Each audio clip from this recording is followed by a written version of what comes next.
Break के बाद नाज़रीन आपको एक बार फिर खुशामदीद कहते हैं। मकबूजा कश्मीर में इस वक्त भारतीय फ़ौज सख्त मुश्किलात का शिकार है। भारतीय हुकूमत शायद मसला कश्मीर को बालाए ताक रखना चाह रही है, लेकिन दूसरी तरफ भारतीय फ़ौज जो मकबूजा कश्मीर में मौजूद है वो इस वक्त सख्त नफसियाती मसाइल का शिकार है। इस मौजू पर हम बात कर रहे थे। Lieutenant general retired general Hamid गुल हमारे साथ मौजूद हैं, ISI के साबिक सरबरा। जनरल साहब, ये इसकी एक वजह क्या ये है कि मकबूजा कश्मीर में फ़ौजी मौजूद हैं, वो फ्रस्ट्रेट हो रहे हैं, या फिर जो दीगर रियासतें हैं भारत की उनमें भी अलायदगी की तहरीकें चल रही हैं और ये ओवरऑल जो है मजमूई सूरत हाल भारतीय फौज के लिए इंतहाई परेशान कुन है?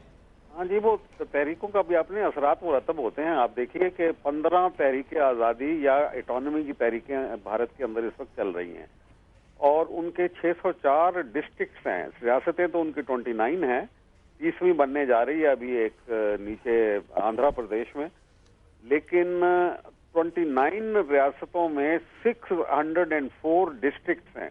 उन डिस्ट्रिक्ट्स में तकरीबन 167 डिस्ट्रिक्ट्स में हुकूमत का कोई कंट्रोल ही नहीं है।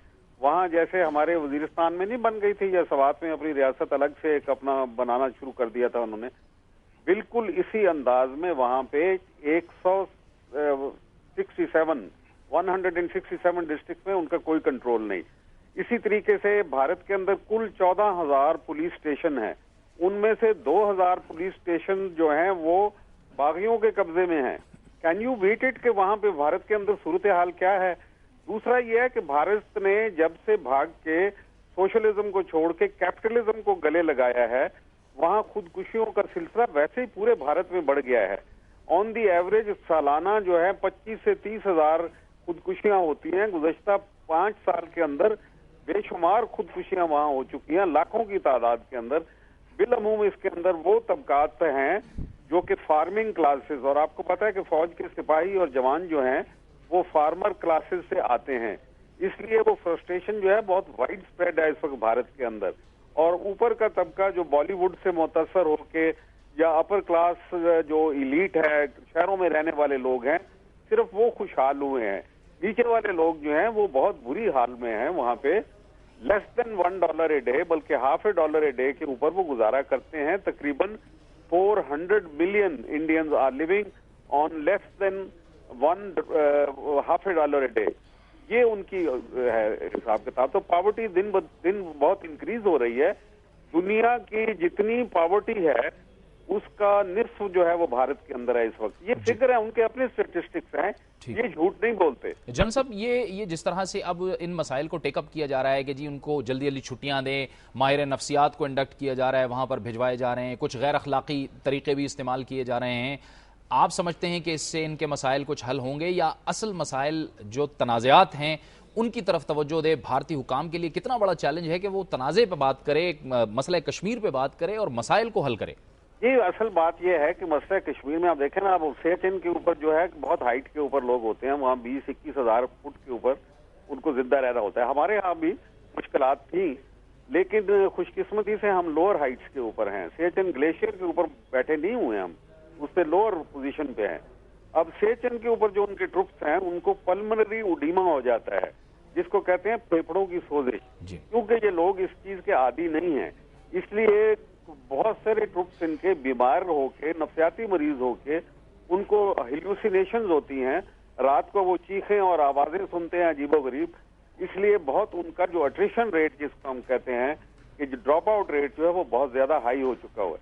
बुनियादी वजह यह है कि भारत ने एक तो जो सोशलिज्म से हट के कैपिटलिज्म को गले लगाया, उसकी वजह से बहुत सी उनके मुआशरे के अंदर मुश्किलात पैदा हो रही हैं।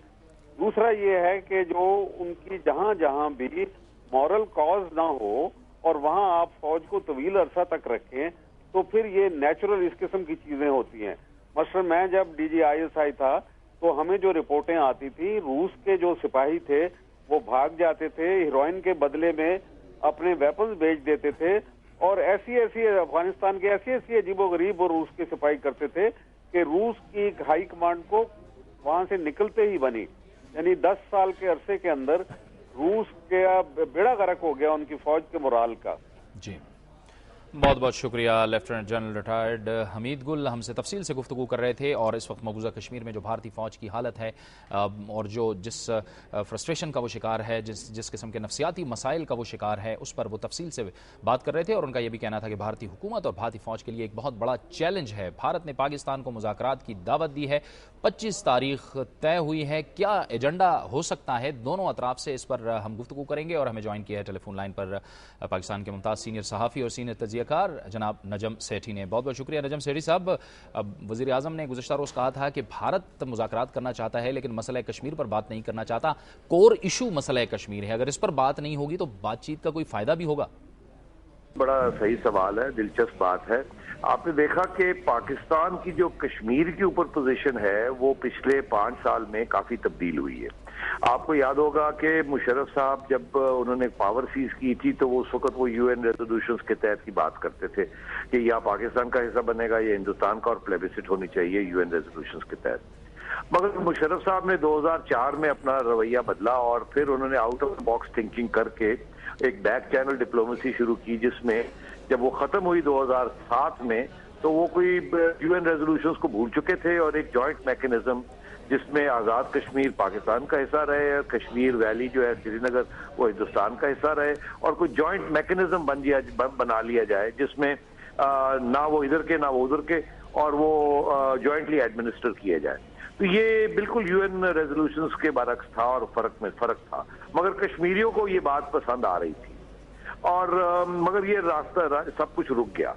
हुआ ये है कि जब से भारत ने पाकिस्तान से बात करनी बंद कर दी और कॉम्पोजिट डायलॉग रिस्टोर नहीं किया, तो अब हाल ही में पाकिस्तान ने बड़ी हार्ड ले ली और अपना रवैया बदल के इस कश्मीर वाली पुरानी पोजीशन पे चले गए थे कि अब तो हम वो यूएन रेजोल्यूशन की बात करेंगे और कुछ नहीं। और आपने देखा कि खुर्शीद महमूद कसूरी साहब जो उस वक्त के फॉरेन मिनिस्टर थे पाकिस्तान के, वो कह रहे हैं कि जी हम बहुत आगे निकल चुके थे और एक सोल्यूशन आ रही थी। मगर शाह महमूद कुरैशी साहब आज कह रहे हैं कि जी हमें तो पता ही नहीं है, फॉरेन ऑफिस में तो रिकॉर्ड ही नहीं है कि इस किस्म की out of the box thinking हुई हो और कोई बैक चैनल डिप्लोमेसी से कोई पेशकदमी हुई हो। अच्छा नजम साहब, दफ्तर खारजा कहता है कि हम भारत के साथ फाटा और बलूचिस्तान में मुदाखलत का मामला उठाएंगे। अगर हम ये मामलात उठाते हैं तो आप क्या समझते हैं कि भारत क्या इशू उठाएगा और किस कदर पेशकदमी हो सकती है इन मामलात पर? हाँ सही कह रहे हैं। ये देखिए ना, हमने शर्मल शेख में जब प्राइम मिनिस्टर साहब की मुलाकात हुई थी डॉक्टर मनमोहन सिंह के साथ कोई 3-4 माह पहले, तो उस वक्त बलूचिस्तान का और इंडियन मदाखलत फाटा में और अफगानिस्तान में इंडिया का रोल जो था इसके बारे में बातचीत हुई थी और हिंदुस्तान बात माना था। आपको याद होगा जो कम्युनिके वहां निकली थी उसमें यही था कि हम टेररिज्म की बात करेंगे, दोनों साइड्स टेररिज्म की बात करेगी, मगर उसके अलावा बलूचिस्तान के बारे में भी बात होगी, जिस पे बाद में हिंदुस्तान मुकर गया और कहने लगा नहीं हम बात नहीं करना चाहते।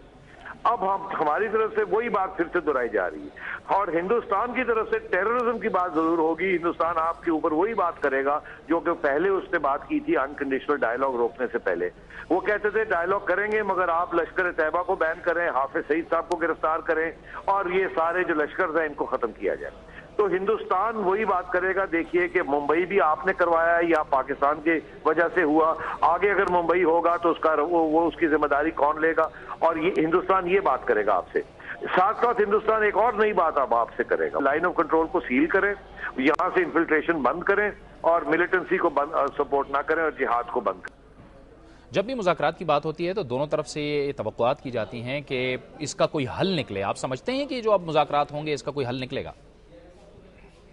ये फायदा अगर नहीं होगा तो फिर लड़ाई झगड़े शुरू हो जाएंगे। इस वक्त बड़ा इशू ये है कि हिंदुस्तान और पाकिस्तान के जो प्रॉक्सी वॉर्स इंटेलिजेंस के चल रहे हैं ये खत्म होने चाहिए। मतलब मेरा ये कहने का कि हिंदुस्तान की जो मदाखलत है बलूचिस्तान में और फाटा में वो बंद होनी चाहिए और पाकिस्तान की मदाखलत कश्मीर में जो है, और अगर कोई और किसी किस्म की मदाखलत इनडायरेक्टली या डायरेक्टली या नॉन स्टेट एक्टर्स के जरिए है तो उसको बंद करना चाहिए। अगर ये नहीं होगा तो फिर एक जंग का इम्कान हो सकता है। अगर एक नया मुंबई अटैक हो जाती है तो गड़बड़ हो जाएगी और अगर हिंदुस्तान अपना हाथ बलूचिस्तान से नहीं निकालता तो गड़बड़ हो जाएगी।